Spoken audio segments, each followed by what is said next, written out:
நான் இப்போ கருவேப்பிலை சாதம் செய்ய போகிறேன். அதுக்கு மிளகு, காஞ்ச மிளகா, தனியா, உளுத்தம்பருப்பு, கடலைப்பருப்பு, ஜீரகம், பெருங்காயம் எல்லாத்தையும் வச்சுக்கலாம். இதை எல்லாத்தையும் வறுத்து எடுத்துக்கலாம். இப்போ வறுத்து எடுத்து காமிக்கிறேன்.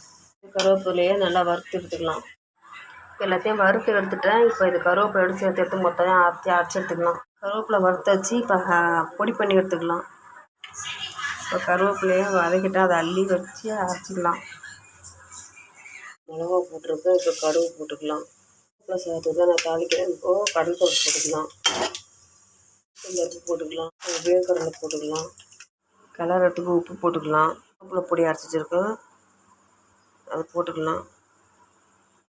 கடலைப்பருப்பு, உளுத்தம்பருப்பு, வேர்க்கடலை மூத்தையும் அரைச்சி போட்டிருக்கேன். அதையும் போட்டு கிளறிட்டு காமிக்கிறேன். உங்களுக்கு ரெடி ஆகிடுச்சு. இதுமாதிரி நீங்கள் செய்து பாருங்கள். நான் வந்து எல்லாமே போட்டிருக்கிறேன். செம்ம வாசனையாக இருக்குது. இதை போல் நான் செய்த மாதிரி நீங்களும் செய்து பார்த்தீங்கன்னா செய்து பார்த்துட்டு சாப்பிட்டு ஷேர் பண்ணுங்கள்.